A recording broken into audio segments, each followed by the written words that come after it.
كوستاريكا بلد صغيرة في أمريكا الوسطى. مساحتها حوالي 51 ألف كيلومتر مربع، تقريبا زي محافظة الفيوم. عدد سكانها 5 مليون ونص، وعاصمتها سان خوسيا، واللي بيقول عليها أرض الأغنياء. اكتشفها كريستوفر كولومبوس سنة 1502، واستقلت عن أسبانيا سنة 1821. العجيب إن هم لغاية دلوقتي ما عندهمش جيش، من ساعة ما قالوا خلاص سنة 1949، وفضلوا يصرفوا فلوسهم على التعليم والصحة. كوستاريكا مشهورة بطبيعتها الجامدة، بس تحت اللمعة دي في حاجة تانية. الدعارة قانونية هناك، وفيها من زمان كمان. في أحياء زي بيور مكسيكو والعاصمة، الستات أغلبهم من النيكارجاوا اللي بيشتغلوا في الكازينوهات وبياخدوا مبالغ ضخمة في الدعارة، عشان كده بيلجأوا ليها. الطبيعة هناك تخليك تفتح قلبك. 50% من أراضيها غابات مطرية، وفيها 200 بركان، 5 منهم بيقذفوا نار. أعلى جبل عندهم اسمه سيرو تشيربو، وارتفاعه 3820 متر، وأنهارهم بتوصل مياه ل 30% من دول أمريكا الوسطى. تاريخ كوستاريكا قديم قوي، من 1000 سنة تقريبا. كان فيها ناس اسمها الكوروتليغا، والأسبان جم البلد سنة 1561، وزرعوا كاكاو لغاية ما اللبن طلع أحسن بكتير. ولغاية سنة 1980 اللبن كان بيوفر 90% من فلوسهم. ودلوقتي السياحة والتكنولوجيا هم اللي بيجيبوا الدولارات، وبتصدر الرقائق الإلكترونية ب5 مليار دولار سنويا.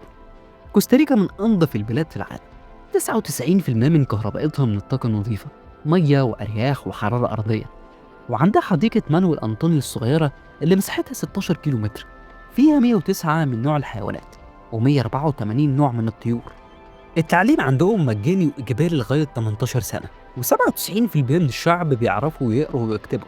والصحة برضه مجانية، وعمرهم في متوسط 80 سنة. السياحة بتشغل بنسبة 8% من الشعب، وكل سنة بيجي لهم 3 مليون سائح.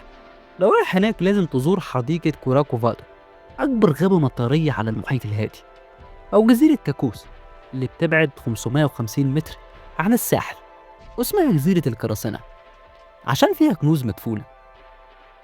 أو في كمان مجتمع بكيتو الحراري اللي تقدر تعالج جسمك فيه بمية سخنة من البراكين. 60% من سكانها عايشين في المدن الكبيرة زي العاصمة سان خوسيو اللي 333 ألف نسمة عايشين فيها. الفلوس عندهم اسمها كولون، والدولار بيساوي 560 كولون. الحكومة بتحاول ترفع مستوى المعيشة، لكن لسه 21% من الشعب فقراء.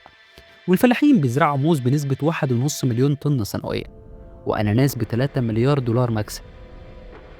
كوستاريكا رقيقة في الحفاظ على البيئة. 30% من أراضيها محميات طبيعية، وعاملين خطة عشان يبقوا أول دولة في العالم من غير كربون سنة 2050. وبيزرعوا 5 مليون شجرة علشان يحاربوا التلوث، وبينتجوا 1200 ميجا وات كهرباء من الحرارة الأرضية، رقم عالي جدا. ورغم المشاكل دي كلها زي البطالة اللي وصلت ل 12%، كوستاريكا دايما في أول الدول في مؤشر السعادة، وشعارهم برو بافادا، الحياة النقية، بيخليهم يعيشوا اليوم بلاش هم بكرة. ولو زرتها هتسأل ازاي بلد فيها كل الانتقادات دي، الطبيعة السحارة والجنون البشري تقدر تخليك تحبها؟ الإجابة مش عارف بصراحة، بس كوستاريكا جميلة جدا. يا رب يكون عجبك الفيديو. السلام عليكم.